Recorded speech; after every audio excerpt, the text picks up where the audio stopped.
Excellency, the President of the Republic of the Gambia, Mr. Adama Barrow, GMRG, Your Excellency, the Vice President, Mr. Badra Aliu Diouf, Honorable Ministers, Deputy Secretary to the Cabinet, distinguished invited guests and family members, members of the press, welcome to the swearing-in ceremony of the Minister of Public Service, Honorable Babukar Boy, and Permanent Secretary Dr. Geneva MLK, Permanent Secretary Omar SM Giva, and Permanent Secretary Lanyabo. Good morning to all.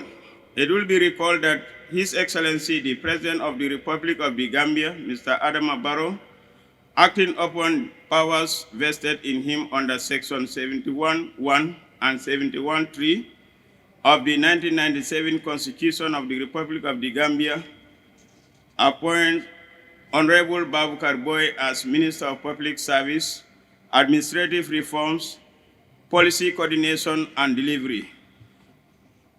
As required by law, Honorable Babukar Boy, Minister of Public Service, Administrative Reforms, Policy Coordination and Delivery, is to take the prescribed oaths, that is, oath of allegiance, oath of due execution of office, and oath of secrecy. I, Ibrahim Asise, Secretary to the Cabinet, have the honor to invite Honorable Babukar Boy to take the prescribed oaths. Honorable. I, Babukar Boy, having been appointed as Minister of Public Service, Administrative Reforms, Policy Coordination and Delivery of the Republic of the Gambia, do swear that I will be faithful and bear true allegiance to the Republic of the Gambia according to law. So help me God.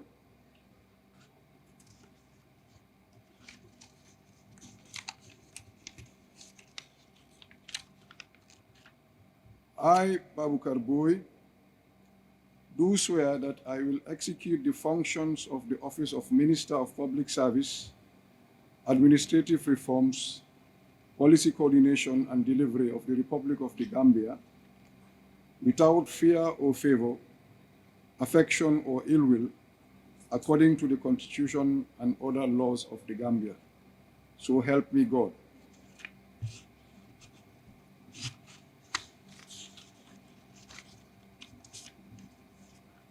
I, Babukar Boy, having been appointed as Minister of Public Service, Administrative Reforms, Policy Coordination and Delivery of the Republic of the Gambia, do swear that I will not directly or indirectly reveal such matters as may be committed to my secrecy. So help me God.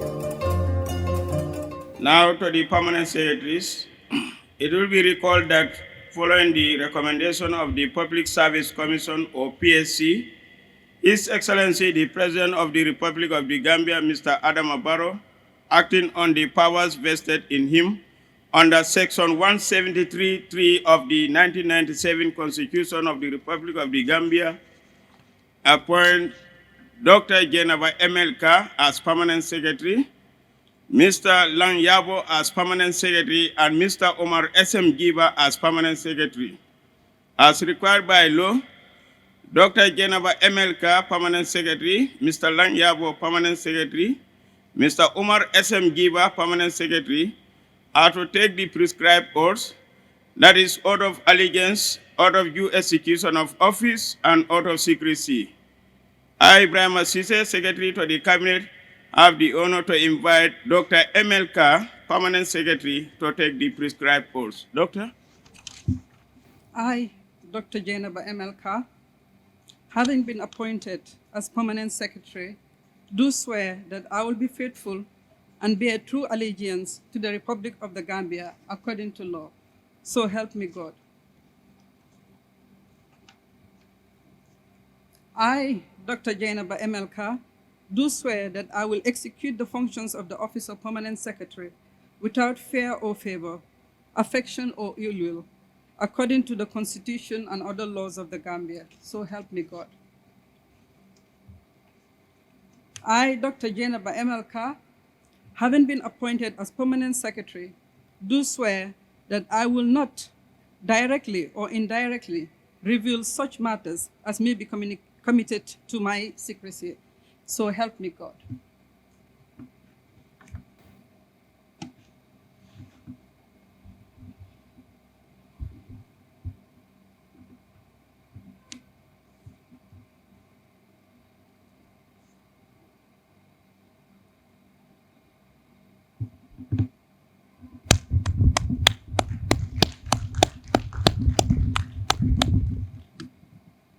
Next, Mr. Lanyabo.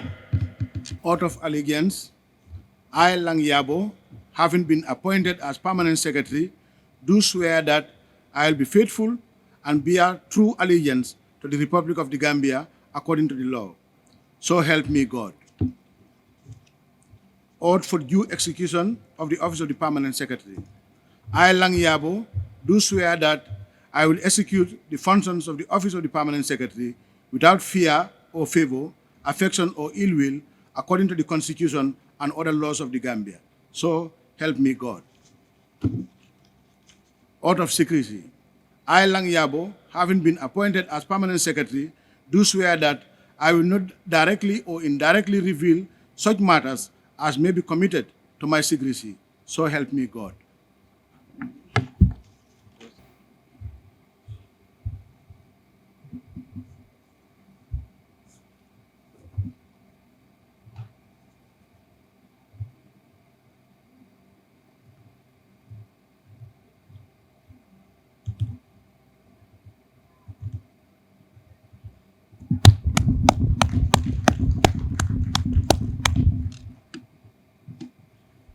Next, Omar S.M. Giba. Oath of allegiance. I, Omar S.M. Jiba, having been appointed as permanent secretary, do swear that I will be faithful and bear true allegiance to the Republic of the Gambia according to law. So help me God.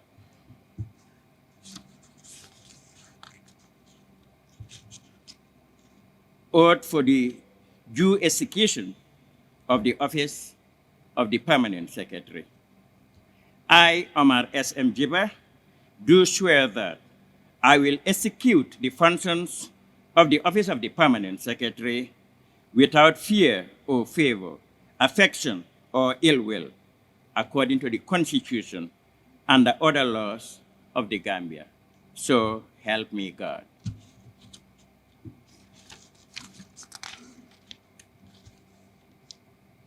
Oath of secrecy.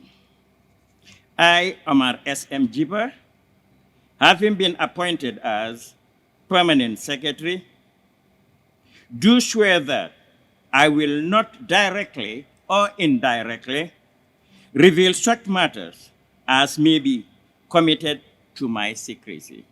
So help me God.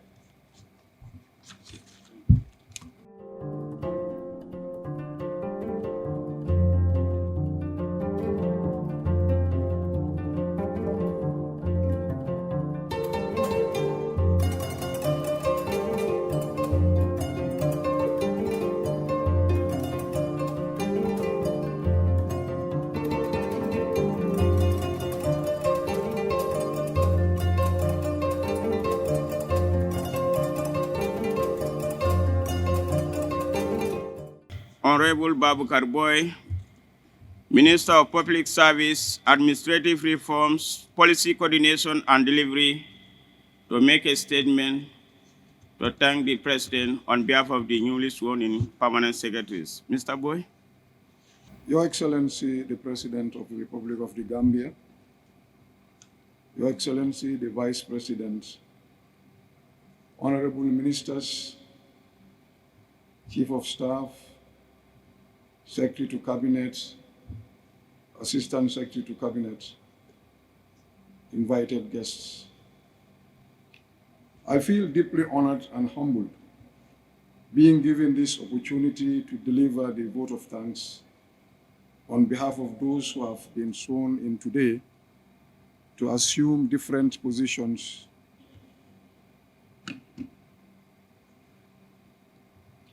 in government.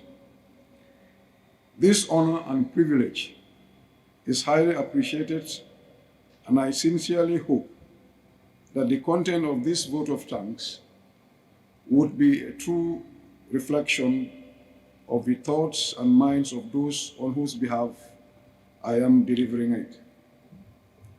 Your Excellency, allow me to begin by thanking you first for selecting us among many competent Gambians who could have equally been in a position to serve this country, perhaps even better. However, your belief and trust in us led to this calling to such important national duties. We therefore take this as a rare opportunity to serve one's country, and we commit ourselves to delivering as promised in our different oaths.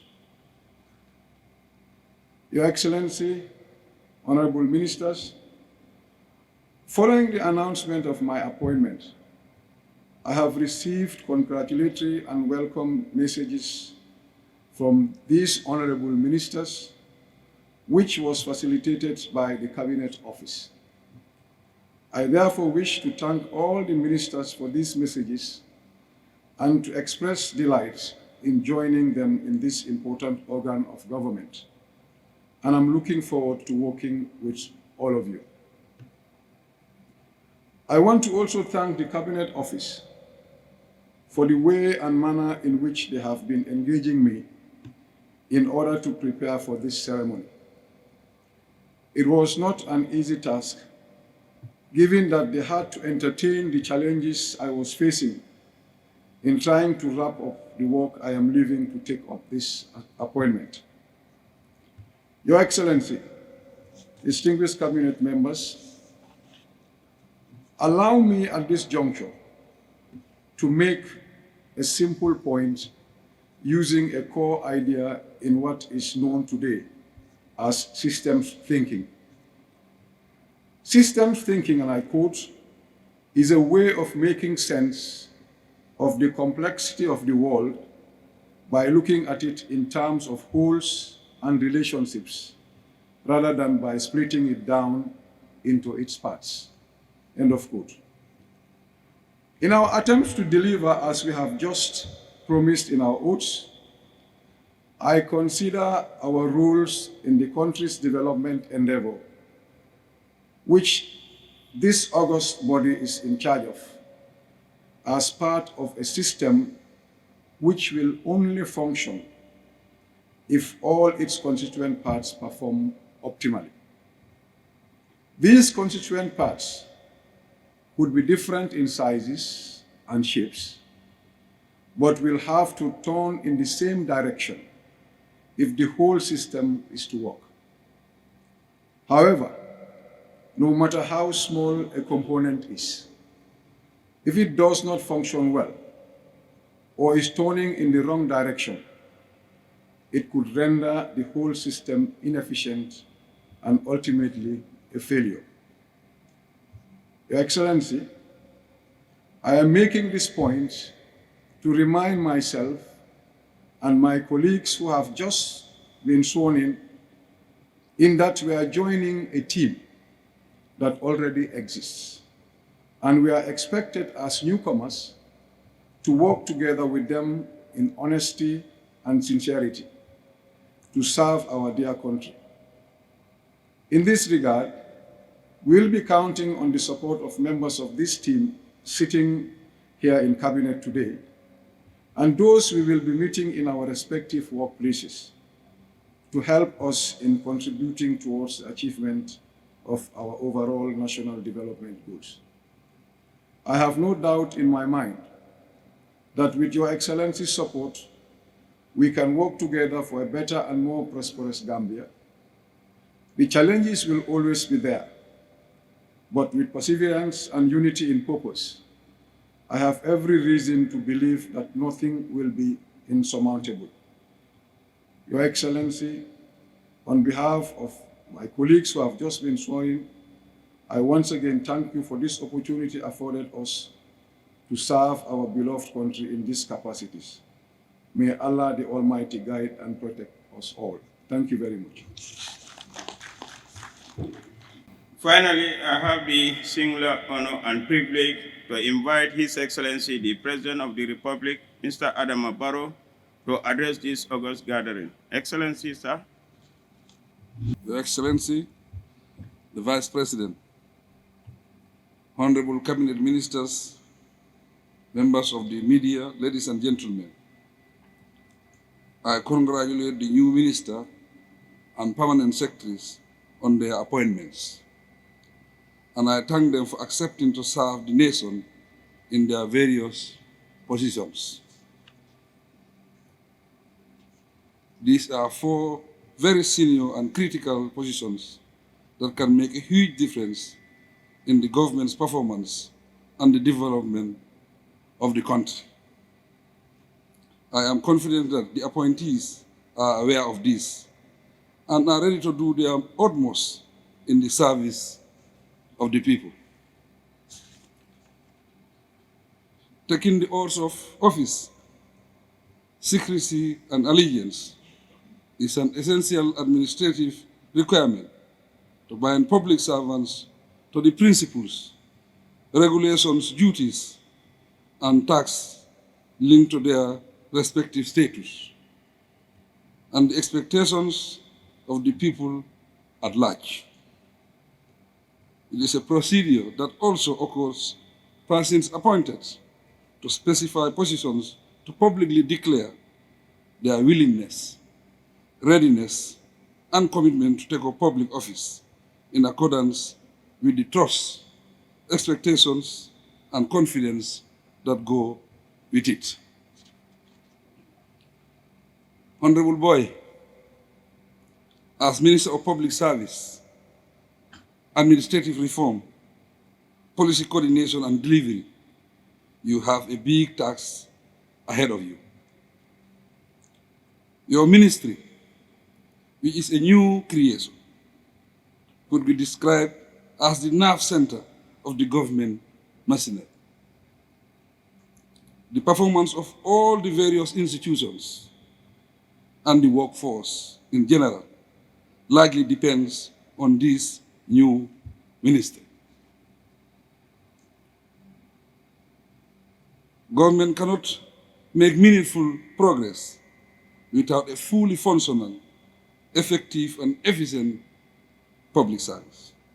Nor can the public institutions perform in the absence of proper policies and plans to guide appropriate program delivery.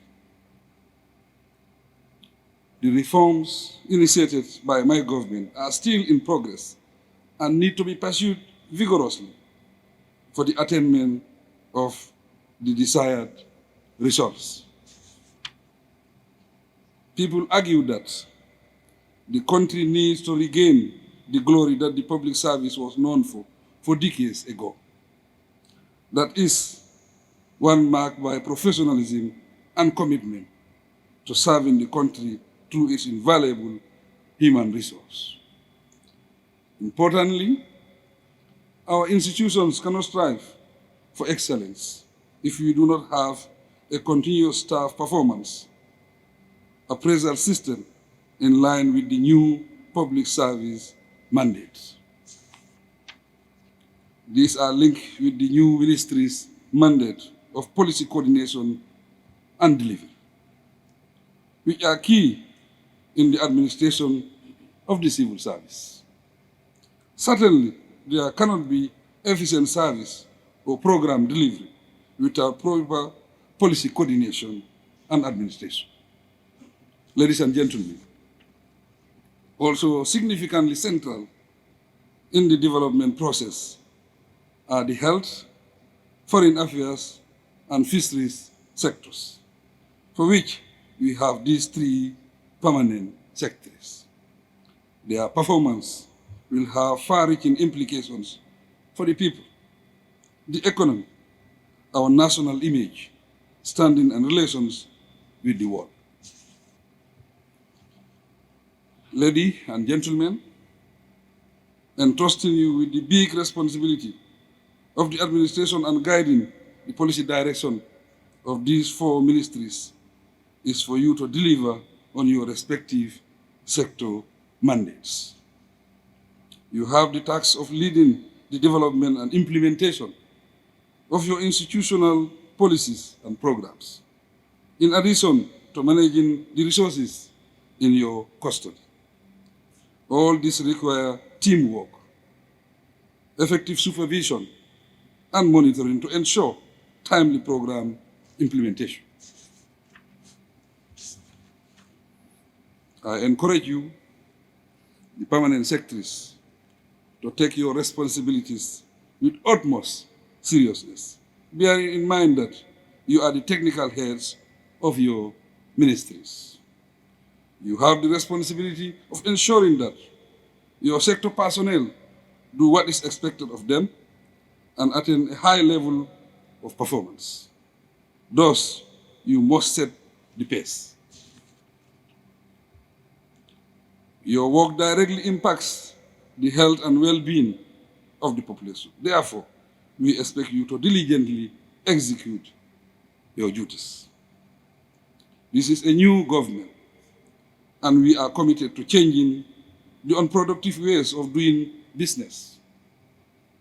To achieve this, we must break with the past and change the unhealthy subcultures in our institutions, particularly of indifference, food dragging, underperformance, and inconsistency. Wise time management and focusing on the day's workload or assignments need to be adopted and maintained without compromise. Cultivate the culture of diligence, accountability, and transparency. Resources are scarce. Therefore, they should be used wisely to avoid waste. Government or public assets are often not given due attention. Establish the culture of respect for public officers, public structures, and public resources, where there is need for advice or support, provided with sincerity. I advise you to establish links across your sectors, share experiences, and learn from one another. Set up intersectoral structures to hold consultations and collaborate where necessary. There is reward in collaboration and cooperation, especially among those who share a common agenda, as we do in government. This is our homeland. So remember that we have nowhere else to proudly call home other than our dear Gambia. On behalf of the citizens of the country, I congratulate you once more and wish you success in your assignments. I thank you for your attention.